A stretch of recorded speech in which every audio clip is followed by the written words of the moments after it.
Welcome to the Week 11 edition of our Prep Football Video Preview. I'm Gaston Gazette Sports Editor Gabe Wisnett, joined by Richard Walker and Philip Gardner.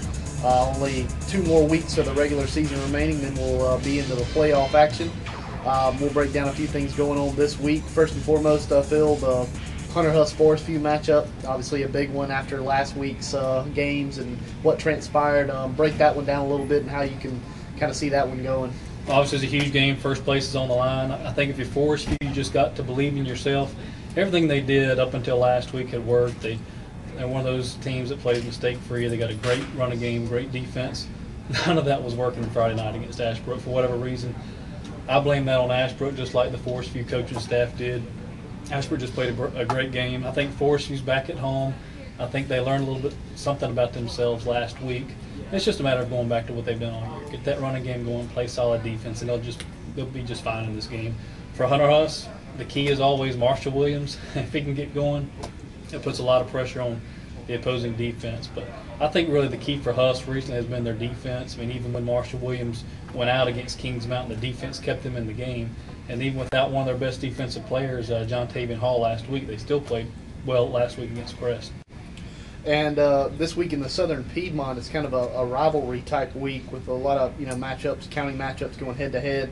Richard, kind of talk about those games a little bit and how you see those. Well, on its face, it appears to be 3 mismatches, but as you put it, anytime when you're talking rivalry, the kids know each other. The underdog is always somewhat more dangerous than usual because, for instance, in this county, Cherryville is the underdog against Bessemer City, but Thomas Bass and those guys, I'm pretty sure beat these guys in middle school, so they've had success against them before.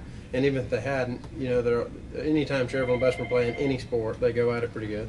Same as West Lincoln and East Lincoln, although they're on opposite ends of the county, they've been playing against one another since they were, elementary school children. And North Lincoln grew out of East Lincoln and Lincolnton, so particularly the Boger City kids that used to go to Lincolnton that are now at North Lincoln.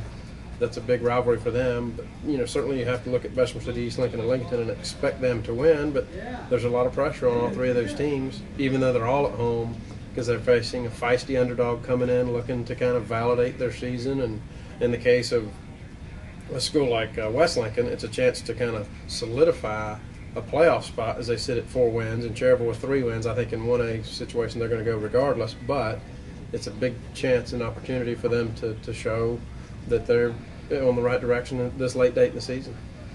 And finally, obviously, with the season kind of winding down, getting into some of those discussions about Player of the Year.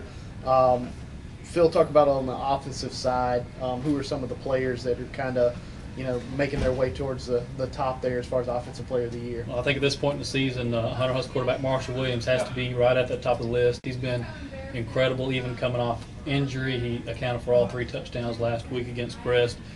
He's a more mature player this year than he's ever been. He's a senior. He's providing leadership out there, and he's also producing at the highest level he's ever produced. So he's got to be up there at the top. Some other guys, Josh Wilson, East Lincoln quarterback, wide receiver, and also on defense. He's a great defensive player. So just overall player, he's been one of the best I've seen. And if you look at South Point's offense, the way it's been rolling this year, it's in large part due to Josh Justice, the way he's been able to handle that offense at quarterback. And of course, you got to consider Forest View running back Kevin Jeter. Just a great year. And Richard, what about on the defensive side? Well, it's rare because usually with us it's all sorts of linebackers. And this year there's one that stood out to me and Phil from Forest View, NJ Melcier.